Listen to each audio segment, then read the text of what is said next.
इसमें सबसे पहले हम लोग जो है न्यू फाइल मेनू पे जब क्लिक करते हैं तो क्या मिलता है, न्यू। ठीक है, तो यहाँ से आप अपने डॉक्यूमेंट की एक नई फाइल बना सकते हैं, है ना, लिखा हुआ है टेक्स्ट डॉक्यूमेंट और इसका शॉर्टकट की दिया हुआ है कंट्रोल-N, यानी आप एक फाइल पे काम कर रहे हैं तो इसकी दूसरी फाइल भी बना सकते हैं। देखिए ये पहला डॉक्यूमेंट था अनटाइटल 1 और ये दूसरा डॉक्यूमेंट हो गया अनटाइटल 2। ठीक है, इसी ऑप्शन पे जब आप क्लिक करते हैं तो इसके अलावा इसी सॉफ्टवेयर पे रह के आप स्प्रेडशीट यानी कैल्क को ओपन कर सकते हैं, प्रेजेंटेशन यानी इम्प्रेस सॉफ्टवेयर को ओपन कर सकते हैं, ड्राइंग यानी पेंट को ओपन कर सकते हैं, फार्मूला यानी मैथ को ओपन कर सकते हैं, डेटाबेस मतलब डेटाबेस सॉफ्टवेयर को ओपन कर सकते हैं। तो जैसे मान लेते हमने इस पर क्लिक किया तो देखिए एक दूसरा सॉफ्टवेयर जो लिब्रे ऑफिस के द्वारा ही बनाया गया है जिसका नाम कैल्क है, उस सॉफ्टवेयर को यहाँ पे ओपन कर दिया गया। यानी अब आपको यहाँ से ओपन करने की जरूरत नहीं पड़ी कि आप यहाँ पर गए और यहाँ पे आपने कैल्क लिखा है, और कैल्क लिखने के बाद देखिए इस पर आप क्लिक करेंगे तो कैल्क ओपन हो जाएगा। ठीक है, तो हमने क्या किया, इसी सॉफ्टवेयर की मदद से न्यू ऑप्शन पे हमने क्लिक किया और स्प्रेडशीट प्रोग्राम को खोल दिया। ऐसे प्रेजेंटेशन को भी ओपन कर सकते हैं। ये प्रेजेंटेशन हो गया, यहाँ पे बहुत सारे टेम्पलेट दिए हुए हैं, किसी का भी आप यूज करके यहाँ पे आप ओपन पे क्लिक कर दीजिए तो देखिए टेम्पलेट यहाँ पे अप्लाई हो जाता है। हम फिर इसको मिनिमाइज कर देते हैं तो आपने देखा कि इसी सॉफ्टवेयर के अंदर यानी राइटर के अंदर रह के कैसे आपने कैल्क और इम्प्रेस को भी ओपन कर लिया। तो इसका फायदा है कि नहीं है, ये आपको MS वर्ड में नहीं मिलता है। और जब आप कंट्रोल-N करेंगे तो इसी लिब्रे ऑफिस राइटर की ही नई फाइल आपको मिलेगी। ठीक है, इसका यही यूज है। ऐसे इसके द्वारा देखिए नीचे और भी बहुत सारे ऑप्शंस दिए गए हैं, लेकिन हम जो है इन्हीं ऑप्शंस को जो है वर्क करते हैं और इसी को ही समझते हैं। ठीक है, अगला इसमें दिया गया है ओपन के लिए कंट्रोल के साथ O। इसका क्या काम होता है, जो फाइल पहले से बना के रखी गई होती है उस फाइल को ओपन करने के लिए हम लोग इस ऑप्शन का इस्तेमाल करते हैं। ठीक है, इस पर क्लिक करेंगे तो देखिए पहले से जो फाइल बनी हुई है, देखिए ये पहचान है, जो आइकन देख रहे हैं ना, इस आइकन को अपने दिमाग में बिठा लीजिए। ये पहचान होता है कि ये राइटर की फाइल है, ये पहचान है कि MS वर्ड की फाइल है। ठीक है, ये पहचान है कि ये फाइल क्रोम की है, ये पहचान है कि ये फाइल कैल्क की है। ठीक है, आइकन से पहचानेंगे। तो इस फाइल पे जब क्लिक करेंगे और ओपन पे क्लिक करेंगे तो ये पहले से बनी हुई फाइल है जिसको देखिए हमने ओपन कर दिया। ठीक है, अगर आपने कोई फाइल पहले से बना के रखा है और उसे अपने इस डॉक्यूमेंट में ओपन करना चाहते हैं तो यहाँ से कौन सा ऑप्शन ओपन करेंगे, ओपन, या शॉर्टकट की कंट्रोल के साथ O है। अब देखिए ओपन रिमोट, इसका क्या मतलब है कि घर में टीवी रिमोट है, पटक के खोल खाल के जो है अलग अलग कर दिए। इसमें ये नहीं आपके आसपास कोई रिमोट मिला उसको खोल देंगे। यहाँ पे रिमोट का मतलब सर्वर से होता है। ठीक है, यानी अगर आपकी कोई फाइल सर्वर पर अपलोड है, किसी क्लाउड स्टोरेज पर अपलोड की गई है, तो आप उस क्लाउड स्टोरेज से अपनी फाइल को यहाँ पे ओपन करवा सकते हैं।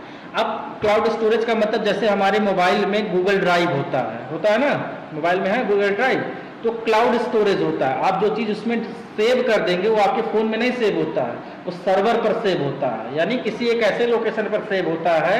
अगर आपका फोन खराब हो जाए, चोरी हो जाए, या फोन आप नया परचेज कर रहे हैं, तो जिस ईमेल आईडी से आपने गूगल ड्राइव को बनाया है, नए फोन में वो जीमेल आईडी इंटर करेंगे तो आपके फोटोज उसमें भी शो होने लगेंगे। यानी वो फोटो मोबाइल में नहीं है, वो एक ऐसे लोकेशन पर है जहां पे आप अपने ईमेल आईडी को लॉगिन करके कभी भी एक्सेस कर पाएंगे। तो अगर उस तरह की फाइल आपकी है जो सर्वर पर यानी किसी क्लाउड स्टोरेज पर है, तो उस फाइल को यहाँ पे ओपन कर सकते हैं। तो देखिए वहां पे हमें पूरी सेटिंग करनी होती है, बतानी होती है कि फाइल किस क्लाउड स्टोरेज पर है। तो बहुत सारी कंपनियां जो हमें क्लाउड स्टोरेज जो है देती हैं, हम गूगल ड्राइव जानते हैं, ये गूगल कंपनी देती है, वन ड्राइव माइक्रोसॉफ्ट देती है। तो आपका अकाउंट किस पर बना हुआ है वो चीज़ सबसे पहले आप लिखेंगे और पूरा इंफॉर्मेशन फिल करने के बाद जब इसको सेव करेंगे तब आप इसके लिए आपके कंप्यूटर में इंटरनेट कनेक्शन भी होना चाहिए। तो जब आप इस पूरे इंफॉर्मेशन को इसमें इंटर करेंगे तो आपका क्लाउड स्टोरेज पर वो फाइल ओपन हो जाएगा और यहाँ पे उस फाइल को आप ओपन कर सकते हैं। ठीक है, तो फिलहाल हमारे पास इंटरनेट कनेक्शन है नहीं, तो हम इस तरीके के जो है फाइल को ओपन अभी नहीं कर पाएंगे। और इसमें हमें क्या होता है, बस इसको समझना होता है कि यहाँ पे ओपन रिमोट का मतलब क्या है। ओपन रिमोट का मतलब समझ गए, यानी फाइल कंप्यूटर में ना सेव होकर क्लाउड स्टोरेज पर है। ठीक है, सर्वर पर स्टोर है, उस फाइल को ओपन करने के लिए। रिसेंट डॉक्यूमेंट, अभी हमने किस डॉक्यूमेंट को खोला था, abc.odt। odt मतलब ओपन डॉक्यूमेंट टेस्ट, ये एक्सटेंशन होता है लिब्रे ऑफिस राइटर का। ठीक है, तो जब हम रिसेंट पे क्लिक करेंगे तो इसके अंदर हाल ही में खोले गए फाइलों को दिखाया जाता है और इसके अंदर 14 फाइलें दिखती हैं। मैक्सिमम कितना फाइल दिखेगा? 14 दिखेगा, ठीक है। अब जैसे 15वां फाइल होगा तो पीछे से एक फाइल कट जाएगा और अगला फाइल ऐड होगा, पीछे से एक जो है फाइल कटेगा और अगला फाइल ऐड होगा, ठीक है। अगर आप इनकी लिस्ट को क्लियर करना चाहते हो तो यहाँ पे क्लिक करेंगे तो सारी लिस्ट क्लियर हो जाएगी। कभी कभी क्या होता है, इसका यूज कब करते हैं, आपने जल्दी में कोई फाइल बनाया, जल्दी से कंट्रोल एस किया और इंटर कर दिया, आपने ना तो नाम डाला सही से ना तो आपने लोकेशन डाला। फाइल सेव करते समय पर जैसे कोई सामान है, ये मोबाइल है, इसको कहीं पे रखेंगे तो उस जगह को हम थोड़ा सा याद रखें ना किस जगह पे रखे हैं। अगर हम ऐसे कहीं भी भूल के छोड़ दे तो हमें इधर उधर खोजना पड़ेगा, भटकना पड़ेगा। तो फाइल जब सेव करते हैं तो ये दो चीजें तय करते हैं कि हम फाइल को किस नाम से सेव कर रहे हैं ताकि बुलाने में आसानी हो, और किस जगह पर स्टोर कर रहे हैं ताकि हम उस जगह पे जाके उसको एक्सेस कर पाएं। तो दोनों चीज जरूरी होता है, लेकिन आपने क्या किया, दोनों गड़बड़ कर दिया। स्टार्टिंग में बच्चे ऐसी गड़बड़ी कर देते हैं। तो यहाँ पर आप अगर आपने फाइल को जल्दी जल्दी में सेव कर दिया तो रिसेंट में आके आप चेक कर सकते हैं और यहाँ पे आपके फाइल का नाम लिखा होगा और आप इस पर क्लिक करके ओपन कर लेंगे, ठीक है। क्लोज का क्या काम होता है? क्लोज आपके सॉफ्टवेयर को क्लोज ना करके इस प्रोग्राम को क्लोज करता है। जैसे यहाँ पे अभी हम क्लोज पे क्लिक करें और यहाँ पे हमने डोंट सेव किया और फिर से यहाँ पे हम आते हैं क्योंकि इसकी 2 फाइल खुली हुई थी, तो यहाँ पे तो पूरा क्लोज हो गया। लेकिन यहाँ पे हम क्या करते हैं, लिब्रे ऑफिस को ओपन करते हैं।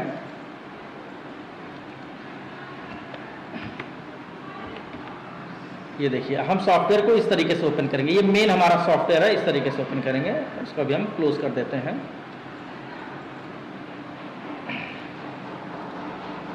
ये देखिए अब हमने इस तरीके से सॉफ्टवेयर को ओपन किया। देखिए ये पूरा सॉफ्टवेयर है जिसमें लिब्रे ऑफिस के अंदर writer, Calc, impress, draw, math, base इतने प्रोग्राम जो इसके अंदर दिए गए। देखिए हमने राइटर को ओपन किया इस तरीके से। अब जब हम इसको यहाँ से क्लोज करते हैं तो पूरा सॉफ्टवेयर नहीं बंद होता है, ये पूरी उसकी फाइल बंद हो जाती है ना। राइटर इसके अंदर राइटर खुलता है, राइटर बंद हो जाता है। हमने इस पर क्लिक किया तो देखिए यहाँ पे जो फाइल है, देखिए क्लोज है ना, ये डॉक्यूमेंट को क्लोज करेगा। देखिए चाहे वहां पे क्लोज कीजिए और चाहे इस ऑप्शन से क्लोज कीजिए, चाहे यहाँ से आप आइए इससे क्लोज कर दीजिए। देखिए यह फाइल आपकी यहाँ से क्लोज हो जाएगी, ठीक है। तो यहाँ से हमने राइटर की नई फाइल ली और कंट्रोल के साथ W प्रेस करेंगे तो भी आपकी फाइल क्लोज हो जाएगी। ये सॉफ्टवेयर को क्लोज नहीं करता है, ये चीज याद रखिए। ये किसको क्लोज करता है? डॉक्यूमेंट को क्लोज करता है। क्लोज ऑप्शन किसको करेगा? डॉक्यूमेंट को, ठीक है। 2 ऑप्शन मिलेंगे, विजार्ड और टेम्पलेट, ठीक है। विजार्ड का मतलब होता है किसी काम को स्टेप बाय स्टेप करना, और कंप्यूटर आपको तरीका बताता रहेगा कि पहले ये काम करना है, फिर ये काम करना है, फिर ये काम करना है, फिर ये काम करना है, ठीक है। तो किसी काम को अगर आप स्टेप बाय स्टेप करते हैं तो आप विजार्ड का यूज कर रहे हैं। तो जैसे आपको लेटर लिखना है और आपको नहीं पता है कि लेटर कैसे लिखा जाता है, कभी आपने नहीं लिखा और आपको कभी देखा भी नहीं है, तो ये तरीका आपको बताएगा, आपसे कुछ इनपुट मांगेगा, आप इनपुट करते रहिए, वो चीजों को अपनी जगह पे सेट करता चला जाएगा। तो इसको क्या बोलते हैं हम लोग? विजार्ड बोलते हैं, ठीक है। अगला इसमें आता है टेम्पलेट। टेम्पलेट का मतलब होता है पहले से डिफाइन स्ट्रक्चर। जैसे आपको रिज्यूम बनाना है तो रिज्यूम आपको बनाना है, आपको नहीं पता कि किस चीज को कहां पर लिखना है, तो इसके अंदर पहले से कुछ टेम्पलेट दिए गए हैं। जैसे हमने एडिट टेम्पलेट पे क्लिक किया, सॉरी हमें मैनेज टेम्पलेट पे जाना था, यहां से मैनेज टेम्पलेट पे है तो देखिए कुछ टेम्पलेट पहले से दिया गया है, ठीक है। अब इस टेम्पलेट में CV दिया गया है और रिज्यूम भी दिया गया, तो हम CV पे क्लिक करते हैं और यहाँ पे हमने ओपन पे क्लिक किया तो देखिए यहाँ पे सब कुछ चीजें आसानी से दे दी गई हैं। यहाँ पे जब हम इसको सेलेक्ट करेंगे, इस डेटा को केवल एडिट करना होगा। क्या मुझे टेबल बनाना होगा या ये नेम, एड्रेस, ये सब चीजें लिखनी होंगी? नहीं लिखनी होंगी ना। अभी मुझे क्या करना होगा, सिंपल इनको एडिट कर देना है और एडिट करने के बाद इसमें नेम की जगह पे नेम लिख देंगे और एड्रेस की जगह पर एड्रेस लिख देंगे, फोन की जगह पे फोन लिख देंगे। यानी हमें जो जानकारी पूछी जा रही है बस उन्हीं जानकारियों को केवल फिल कर देना है, इसके अलावा और हमें कुछ नहीं करना है, ठीक है। तो ये क्या कहलाता है? टेम्पलेट कहलाता है। जैसे अभी आप एडमिशन फॉर्म फिल किए हैं तो ये क्या है? टेम्पलेट ही है। अगर ये सारी चीजें ना लिखी होती तो क्या ये जो आपने फिल किया है आप इस तरीके से फिल कर पाते? क्या सीक्वेंस, इसी सीक्वेंस में आप फिल करते? आपको जो याद आता आप उसी तरीके से फिल करते। लेकिन यहाँ पे फील्ड्स पहले बने हुए हैं और आपको केवल क्या करना है? वैल्यू लिखना है। तो टेम्पलेट्स में क्या होता है? ये एक स्ट्रक्चर होता है, इसमें कुछ चीजें पहले से दी गई होती है, कुछ चीजों को हमें डिफाइन करना होता है, ठीक है। अगला ऑप्शन इसमें दिया गया है, अब ऐसे जैसे हमें रिज्यूम बनाना तो यहाँ पे चीज़ें को एडिट कर लेंगे, ठीक है। एडिट करने के बाद आपका रिज्यूम रेडी हो जाएगा। देखिए यहाँ पे आपका पर्सनल डिटेल पूछ रहा है वो डाल दीजिए, एक्सपीरियंस पूछ रहा है, एजुकेशन कब कब क्या वो डाल दीजिए, क्या क्या चीज़ें आप जानते हैं स्किल के बारे में डाल दीजिए, लैंग्वेज बस हो गया आपका। नीचे आप जो है सिग्नेचर वगैरह अपना कर दीजिए, और कुछ जानते हैं तो इसमें और ऐड कर दीजिए, नहीं जानते हैं तो छोड़ दीजिए। एक नॉर्मल सा CV बन जाता है। अगला ऑप्शन क्या है, ट्रिपल सी से बन, मतलब इससे लिब्रे ऑफिस में बन जाएगा बहुत आसानी से, वर्ड से भी बन जाएगा, लेकिन 2007 में शायद नहीं दिया गया है, 2010 में तो हमने देखा है इसमें दिया गया है, ठीक है। टेम्पलेट्स हो गया। अब रीलोड और वर्जन, आपको दो ऑप्शन देखिए डिसेबल मिल रहा होगा, देखिए दोनों डिसेबल है कि नहीं है। ये इनेबल तब होता है जब हमारी फाइल सेव होती है, तो सेव करने के लिए क्या करेंगे, यहाँ पे देखिए ऑप्शन दिया गया है सेव, और इसका शॉर्टकट की Ctrl+S है। तो यहाँ पे हमने लिख दिया, यहाँ पे डॉक्यूमेंट या डॉक हमने लिख दिया, या फिर हमने डेमो लिख दिया, और यहाँ से हमने क्या कर दिया, इसको सेव कर दिया, ठीक है। और इसको हमें नहीं सेव करना है, हमने देखिए इसको, अच्छा फाइल सेव नहीं हुआ, फिर से सेव कर लेते हैं। सेव पे आएंगे और यहाँ पे डेमो नाम से सेव कर लिया, और यहाँ से हमने देखिए किस लोकेशन में जा रहा है, डॉक्यूमेंट में, ठीक है। आप चाहे तो किसी दूसरे लोकेशन पे ला सकते हैं, तो हम डॉक्यूमेंट में जा रहा है तो हम उसी में सेव कर देते हैं, ठीक है। दोबारा मारते हैं,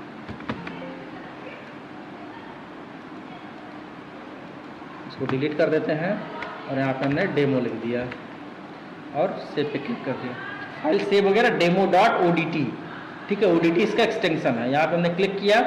अब हम आते हैं, देखिए वर्जन और रीलोड दोनों ऑप्शन इनेबल हो, यानी ये दोनों कब इनेबल होंगे, जब आप फाइल को सेव करेंगे। जब तक सेव नहीं होगा तब तक इनेबल नहीं होगा।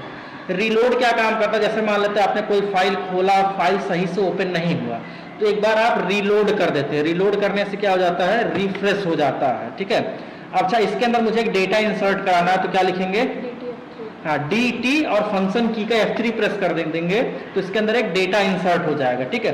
मान लेते हैं कोई भी फाइल है, जैसे कभी कभी ब्राउजर पे हम लोग कोई चीज ओपन करते हैं तो सही से ओपन नहीं होता, तो उसको एक बार रिफ्रेश कर देते हैं, यानी रीलोड कर देते हैं। तो रीलोड करने से क्या होता है, फाइल एक बार दोबारा से सही से ओपन हो जाता है। देखिए रीलोड हमने किया और यहाँ पे हमने S किया, तो देखिए फाइल एक बार फिर से रीलोड हो गई, ठीक है। अब जो चीजें इसके अंदर डेटा सेव नहीं, तो डेटा को उसने हटा दिया। अगला इसमें ऑप्शन दिया गया वर्जन। जब फाइल आपकी सेव हो जाती है तब आप वर्जन ऑप्शन का इस्तेमाल कर सकते हैं। सबसे पहले इसके अंदर हम डेटा डालते हैं और DT F3 प्रेस किया, ठीक है। अब इसके साइज को बड़ा करना होगा तो पूरे डेटा को सिलेक्ट करेंगे और यहाँ से फॉन्ट के साइज को बड़ा कर लेंगे। हमने 24 लिखा और देखिए इतने डेटा को हमने यहाँ से आके इरेज कर दिया, सारा डेटा इरेज हो गया। अब देखिए हमें कोई काम एक हफ्ते में करना है, ठीक है। हम पहले दिन आए, हमने पहले दिन में इतना काम किया, अब मेरा काम करने का मन नहीं कर रहा है, अब हम इतने काम को सेव कर देंगे। तो फिलहाल ये तो सेव करेंगे, सेव तो हो गया, लेकिन मुझे इसको वर्जन में सेव करना है। कल फिर मुझे इस फाइल में काम करना है और मुझे अपने मालिक को ये रिपोर्ट देना है कि मैंने पहले दिन में इतना काम किया, दूसरे दिन में इतना काम किया, तीसरे दिन में इतना काम किया, चौथे दिन में इतना काम किया है। तो आप वर्जन पर आएंगे, वर्जन पे आप क्लिक कीजिए, सेव ए न्यू वर्जन, इस पे आप क्लिक करेंगे, ठीक है। और यहाँ पे वर्जन का नाम देना होगा, हमने यहाँ पे नाम दे दिया V1, ठीक है। और यहाँ पे क्या कर दिया, ओके कर दिया, ठीक है। और उसके बाद यहाँ से क्या कर देना, क्लोज। अब हम फिर अगले दिन आए और अगले दिन आने के बाद जो है हमने थोड़ा सा काम और किया, फिर हमने DT F3 लिखा और इस बार हम क्या करते हैं, ऊपर से डेटा को डिलीट कर देते हैं, ये यहाँ से। अगले दिन हम आए, हमने इतना डेटा लिखा, ठीक है। अब इतना डेटा लिखने के बाद फिर क्या करेंगे, इसका दूसरा वर्जन बना देंगे। वर्जन में आएंगे, सेव न्यू वर्जन पे क्लिक करेंगे और यहाँ पे क्या लिख देंगे, V2 यानी वर्जन 2, और ओके पे हमने क्लिक कर दिया और यहाँ से हमने इसको क्लोज कर दिया। फिर हम अगले दिन आए, हमने इतना जो है इसमें जो है लिखा, Ctrl+C, हम ऐसे नॉर्मली कॉपी कर करके लिख देंगे। तीसरे दिन हम आए, तीसरे दिन हमने इतना लिखा। अब चलिए इसको भी सेव कर लेते हैं, भैया तीसरे दिन हमने उस फाइल में इतना काम किया, फाइल हमारी डेमो वाली ही है, ठीक है। अलग अलग दिन काम करना होगा तो फाइल को जहाँ पे हमने स्टोर किया उस फाइल को वहाँ से ढूंढ कर ओपन करेंगे। और यहाँ पे सेव न्यू वर्जन किया और यहाँ पे हमने B1 कर दिया और इसको हमने ओके पे क्लिक कर दिया और क्लोज कर दिया, ठीक है। अब हमने 3 दिन काम किया है, तीनों दिन में अब नॉर्मली ऐसे देख कर थोड़ी बता पाएंगे कि पहले दिन में आपने कितना काम किया, दूसरे में क्या आप जान पाएंगे? या आप लोगों ने तो भाई इस ऑप्शन का यूज किया तो आपको पता है कि भैया हम इतना पहले दिन किए, इतना दूसरे दिन किए हैं, लेकिन किसी अदर को बुला दे, उससे कहे कि बताओ पहले दिन हमने कितना काम किया है, तो वो शायद नहीं बता पाएगा। लेकिन अगर उसको वर्जन ऑप्शन का यूज पता होगा तो यहाँ पे क्लिक करेगा, वर्जन पे जाएगा और ये पहला वर्जन है ना, इस पे क्लिक करने के बाद इसी पे आपको एक बार और डबल क्लिक कर देना है, तो ये दिखा देगा कि पहली बार में आपने इतना काम किया है, ठीक है। पहली बार में इतना ही किया था ना, इसको वर्जन 1 में सेव किया था। अब इसको जो यहाँ से क्लोज कर देंगे, ठीक है। अब वर्जन 2, अब देखना है कि दूसरे दिन में कितना काम हुआ है, तो यहाँ पे वर्जन 2 पे क्लिक करके डबल क्लिक कर देंगे, तो देखिए दूसरे दिन में इतना काम हुआ है। तीसरा पैराग्राफ नहीं दिख रहा ना, अब इसको भी क्लोज कर देंगे। अब हमें देखना है कि तीसरे दिन कितना काम हुआ, यानी फाइनल अब तक कितना काम हो चुका है। तो यहाँ पे आप देखिए इतना काम फाइनल अब तक हो चुका है, ठीक है। तो यही जानने के लिए हम लोग वर्जन ऑप्शन का इस्तेमाल करते हैं, ठीक है। सेव, फाइल को परमानेंटली सेव करते हैं। जब आप कोई भी चीज सेव करते हैं तो आपके हार्ड डिस्क में परमानेंटली स्टोर हो जाता है, और जब तक फाइल सेव नहीं रहता वो किस मेमोरी में रहता है, रैम में। अब देखिए यहां तक फाइल सेव है, यहां तक हम कंट्रोल एस कर देते हैं, सेव, ये फाइल सेव है। अब आगे अगर मैंने यहाँ पे एंटर किया और मैंने लिखा, ये फाइल अभी हार्ड डिस्क में, ये जो वर्ड मैंने लिखा ये हार्ड डिस्क में नहीं स्टोर है। जब तक कंट्रोल एस नहीं करेंगे तब तक हार्ड डिस्क में जाएगा नहीं, ये रैम में ही स्टोर है, ठीक है। अगर हम इसको क्लोज कर दें और दोबारा ओपन करें तो आप देखेंगे ये गायब हो जाएगा, ठीक है। जब आप किसी चीज को सेव करते हैं तो वो हार्ड डिस्क में चला जाता है, जब हार्ड डिस्क में चला गया तो परमानेंटली स्टोर हो जाता है। अगला ऑप्शन दिया गया सेव एज। सेव एज का काम क्या होता है, सेम डॉक्यूमेंट को अगर अलग नाम से या अलग जगह पे स्टोर कराना हो तो हम किसका इस्तेमाल करते हैं, सेव एज का। यहाँ पे इसका शॉर्टकट की क्या है, control shift S, save as. तो यहाँ पे आप क्या करेंगे, इसका नाम अगर चेंज करना है, डेमो 2 करना है तो डेमो 2 कर दीजिए, या जगह चेंज करना है तो जगह चेंज कर दीजिए। तो देखिए हमने सेम फाइल की एक दूसरी कॉपी बना ली उसी लोकेशन पर। तो देखिए ये दूसरी फाइल बन गई, कौन सी, डेमो 2। अब हमें पहली फाइल ओपन करना है तो क्या करेंगे, हमें यहाँ से फाइल में नहीं जाना, हमें यहाँ पे रिसेंट में आना है। और ये देखिए हमारी डेमो वाली फाइल है, देखिए डेमो वाली, यानी पहली फाइल ओपन होकर चली आई है, ठीक है। तो सेव एज का काम होता है किसी भी फाइल को किसी दूसरी जगह पर या किसी दूसरे नाम से स्टोर करना हो, ठीक है। सेव रिमोट, जैसे सेव कॉपी ओपन रिमोट था ना, वैसे सेव रिमोट है। जब आप सर्वर से फाइल को ला सकते हैं तो सर्वर पे फाइल को सेव भी करेंगे, सेव किए होंगे तभी तो लेकर आएंगे। तो यहां से आप अपने फाइल को सर्वर पर किसी क्लाउड स्टोरेज पर स्टोर करा सकते हैं, ठीक है। अगला इसमें ऑप्शन दिया गया सेव ए कॉपी, यानी अभी यहां पर एक मैं क्या करता हूं, नई फाइल बना लेता हूं उसको समझने के लिए, कंट्रोल है, नई फाइल बन गई। अब इस फाइल की मदद से, इधर ध्यान दीजिए, नई फाइल की मदद से हमने यहाँ पे स्प्रेडशीट सॉफ्टवेयर को ओपन कर लिया है, और इसमें भी थोड़ा बहुत ऐसे हमने टाइप कर दिया कुछ भी, और फिर हमने इस सॉफ्टवेयर की मदद से हमने यहाँ पे जो है प्रेजेंटेशन को भी ओपन कर दिया, और इसमें भी हमने जो है टेम्पलेट नहीं लिया, इसको क्लोज कर दिया, और इसके अंदर हमने जो भी ऐसे था ऐसे लिख दिया, ठीक है। अब हम यहाँ पे मिनिमाइज कर देते हैं और यहाँ पर भी कुछ टाइप कर देते हैं। अब कितने सॉफ्टवेयर ओपन है, 3। एक तो कैल्क ओपन, राइटर तो ओपन ही है, कैल्क भी ओपन कर दिया और इम्प्रेस भी ओपन कर दिया, लेकिन किस सॉफ्टवेयर के अंदर रहकर, राइटर के अंदर ही रहकर हमने इसको जो है ओपन किया हुआ है। अब जब फाइल पे हम क्लिक करते हैं और सेव ए कॉपी पे क्लिक करेंगे, सेव ए कॉपी पर, तो अब केवल 3 फाइल खुली हुई, तीनों फाइल में से हम राइटर पे मौजूद हैं तो केवल राइटर की फाइल ही सेव होगी, ठीक है। देखिए इस आइकन से आपको पता चलेगा कि कौन सी फाइल सेव हो रही है, ठीक है। तो केवल उसी की फाइल, जैसे हमने यहाँ पे क्यू डाल दिया और उसको हमने सेव पे क्लिक कर दिया, तो देखिए केवल वही फाइल सेव हुआ। अब अगला जो ऑप्शन है यहाँ पर सेव ऑल, अच्छा सेव ए कॉपी में शायद सेव नहीं किया क्या, अच्छा सेव हो गया, देखिए यहाँ पे क्यू क्यू के नाम से आ गया। अब यहाँ पर अगर हम अगली बार सेव ऑल पे क्लिक करते हैं तो जितने भी सॉफ्टवेयर खुले होंगे उन सबका जो है इसको सेव कर देगा। तो यहाँ पे देखिए हमने नाम 1 डाल दिया है, ऐसे 3 बार 1 डाल दिया, ठीक है। इसको हमने सेव किया। अब अगली बार जो देखिए फिर से खुल के आ गया, इस बार हमने यहाँ पे 2 डाल दिया है, इसको सेव कर दिया है, ठीक है। यहाँ पर इस बार हमने 3 डाल दिया है, देखिए ये फाइल सेव हो गई है, ठीक है। तो तीनों फाइल हमारा, चाहे राइटर का हो, चाहे कैल का हो, चाहे इम्प्रेस का हो, तीनों फाइल यहाँ पे सेव हो चुका एक साथ। लेकिन शर्त है जब आप यहाँ से उसको खोलेंगे तभी आप उसको वहाँ पे क्लोज कर पाएंगे, ठीक है। अगर आपने अलग अलग खोल रखा है तो इसका यूज नहीं कर पाएंगे, ठीक है। तो सेव ऑल का काम होता है। अब देखिए ये खत्म वो हो गया, डिसेबल हो गया है, क्योंकि सारी फाइलों को आपने सेव कर लिया है। और सेव ए कॉपी क्या काम करेगा, सिर्फ एक फाइल की, एक उस फाइल की केवल एक कॉपी। देखिए इसमें जानते क्या होता है, ओरिजिनल फाइल नहीं सेव होता। जैसे मैं एक नई फाइल लेकर और आपको बता दूं, कंट्रोल एन कर लें। अभी देखिए इस फाइल का क्या नाम है, अनटाइटल 1, ठीक है। हमने इसको सिलेक्ट किया। अब देखिएगा इसका यूज बहुत नहीं समझ नहीं पाते बहुत लोग। देखिए इस पर क्लिक किया ना, देखिए यहाँ पे हमने इसका डाल दिया 1 2 3 4 5 6, ये फाइल का नाम डाला। देखिए अब इस फाइल की दूसरी कॉपी बनेगी इस नाम से, और ओरिजिनल जो है वो वैसे का वैसा ही है, ये ऐसे ही है, और दूसरी कॉपी जो बनी हुई है वो दूसरे नाम से बनी हुई है, यानी यहाँ से एक डुप्लीकेट कॉपी उठा और उसका नाम बन गया 1 2 3 4 5 6। ओरिजिनल जो मेरा जो पेज था वो वैसे का वैसा ही पड़ा हुआ, वो सेव नहीं हुआ है। क्योंकि अगर ये पेज सेव हुआ होता तो जब हम सेव आल किए थे तो कितनी बार होना चाहिए था, 2 ही बार होना चाहिए था ना, यानी राइटर सेव हो चुका तो कैलक और इम्प्रेस को ही हमें सेव करना होता, यानी 2 ही बार ओपन होता, लेकिन 3 बार ओपन हुआ है। क्यों? क्योंकि जब हमने सेव एक कॉपी किया तो उस फाइल की एक कॉपी मैंने सेव की थी, ना कि उस फाइल को मैंने सेव किया था।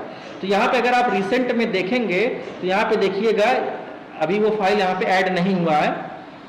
हम ओपन पे जाएंगे और ओपन पे जाने के बाद यहाँ पे डॉक्यूमेंट्स में हमारी फाइल होगी 1 2 3 4 5 6 के नाम से, उसको देख लेते हैं कहाँ पर मौजूद है।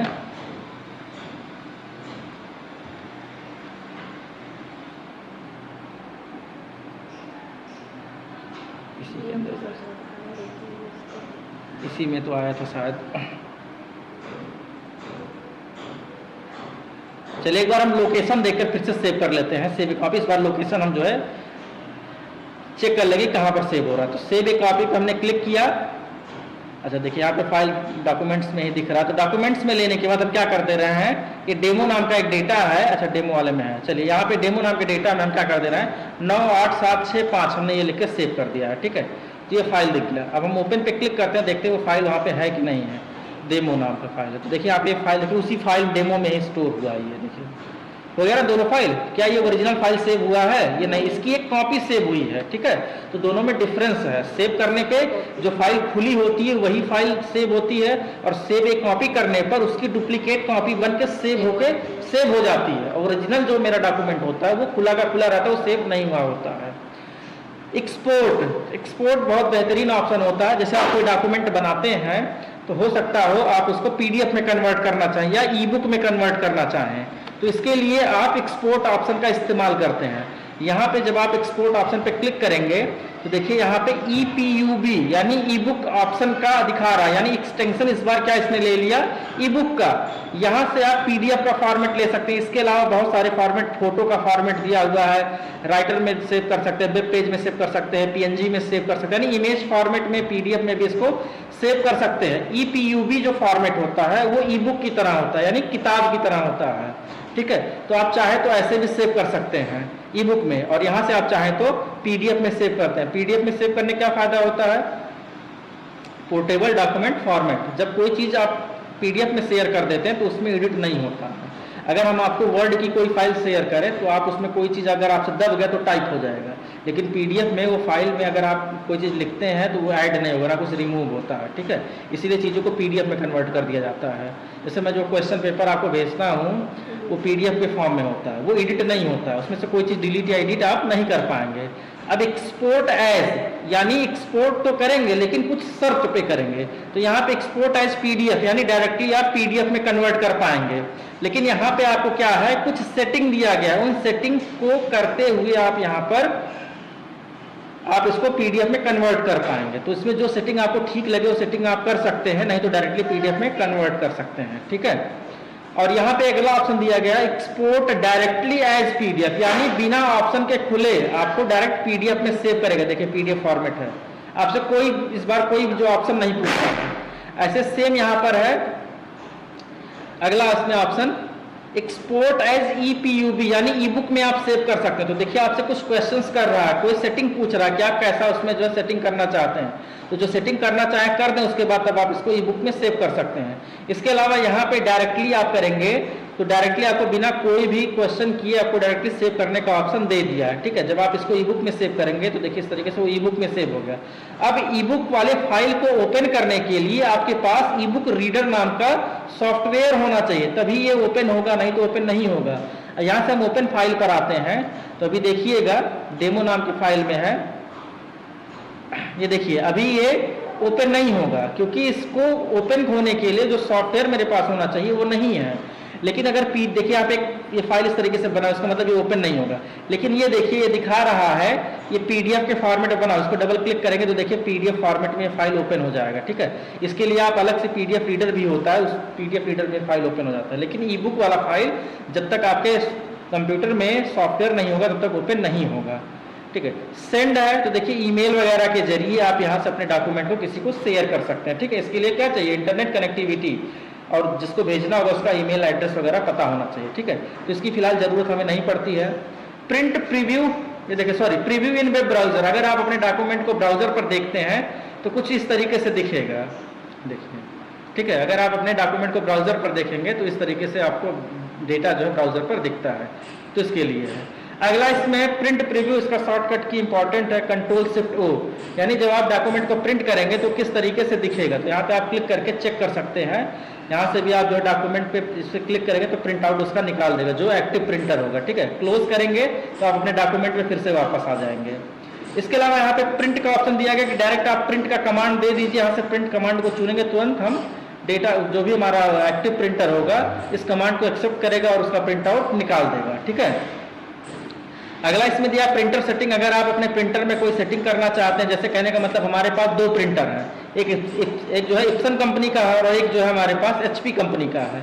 तो अभी मैंने जो प्रिंटर लगाया है एचपी का मान लेते हैं, मैंने इंसर्ट किया है, तो यहाँ पे हमें क्या करना होगा, एचपी के प्रिंटर को सेट करना होगा, नीचे ऐसे दिया गया होता है, ठीक है। तो हमें वहाँ पे एचपी प्रिंटर चुनना होता है। तो जिस कंपनी का प्रिंटर आपके लैपटॉप में लगा होता है उसकी सेटिंग यहाँ पे आपको सही से करनी होती है, ठीक है। यहीं पे इसका जो है ये जो इसका काम है। अगला ये जो ऑप्शन है प्रॉपर्टीज, ये बहुत बेहतरीन ऑप्शन है। ये दिखाता है कि आपके फाइल का नाम क्या है, किस लोकेशन पर स्टोर है। आप इस पर क्लिक करेंगे तो आप देखिए उस डायरेक्टली उस फाइल पे जंप करके पहुंच गए। अगर आपने कोई फाइल बनाया है और आपको नहीं पता कहाँ पर सेव है तो यहाँ पे आप जो है इसका लोकेशन चेक कर सकते हैं। साइज कितना है, कब क्रिएट किया गया, मॉडिफाई कब किया गया, टोटल एडिटिंग टाइमिंग कितनी है, जिसमें कितनी देर एडिट किया गया है, और इसे बहुत सारे इसके अंदर ऑप्शंस दिए गए हैं, ठीक है। तो ये डॉक्यूमेंट से रिलेटेड बहुत बेहतरीन ऑप्शन होता है, इसमें भी और तरह के जो है दिए गए हैं। तो जनरल पे ही हमारा जो है काम होता है। ओके करेंगे तो ये फिर से गायब हो जाएगा। ये वाला ऑप्शन ऑनलाइन वर्क करता है, इसको छोड़ दीजिएगा, डिजिटल सिग्नेचर वाला, ठीक है। और आगे वाला ऑप्शन देखते हैं। डिजिटल सिग्नेचर क्या होता है, जैसे CCC का जो रिजल्ट मिलता है तो उस रिजल्ट पे सिग्नेचर करके नहीं आता है, ठीक है, या कोई भी व्यक्ति इसको सिग्नेचर नहीं करता, पहले होता था लेकिन अब सारे सिग्नेचर को डिजिटल सिग्नेचर कर दिया गया है। डिजिटल सिग्नेचर से फायदा ये होता है कि जब आप डॉक्यूमेंट को प्रिंट करेंगे तो जो आपका PDF रीडर होता है वो डिजिटल सिग्नेचर को उठा लेता है, ठीक है। तो इसमें किसी व्यक्ति की जो है जरूरत नहीं होती है, वो अपने हिसाब से जो है जितना भी सर्टिफिकेट तैयार होगा वो सर्टिफिकेट पे जो सिग्नेचर है वो होता रहेगा, ठीक है। तो इसी को डिजिटल सिग्नेचर बोलते हैं। जब आप CCC उसमें जब देखेंगे सर्टिफिकेट में तो एक डिजिटल सिग्नेचर होता है, ठीक है। तो वही उसी के लिए ऑप्शन दिया गया। अगला एग्जिट लिब्रे ऑफिस, ये इसका शॉर्टकट की कंट्रोल की हुई है, आपके पूरे सॉफ्टवेयर को क्लोज करता है। चाहे आप इस ऑप्शन पे क्लिक कीजिए और चाहे कंट्रोल के साथ क्यू कीजिए, तो देखिए आपका पूरा सॉफ्टवेयर यहाँ पे क्लोज हो गया, ठीक है। तो इसमें जो है आपको फिर से राइटर ओपन कर लेना है, सर्च करके हमने ओपन कर लिया। तो देखिए कितना आसान था इसका मेनू। अगर आप थोड़ी सी जानकारी अगर आपके पास है, आपने जो है वर्ड, एक्सेल, पावर पॉइंट पढ़ा हुआ है तो इन सब का ऑप्शंस को समझना बहुत आसान होता है। लेकिन अगर आप पहली बार इसको पढ़ते हैं तो आपके लिए थोड़ा सा समस्या होता है क्योंकि कुछ ऑप्शंस इसमें नए होते हैं, ठीक है। कल आप एडिट मेनू के बारे में जान लीजिएगा, ठीक है।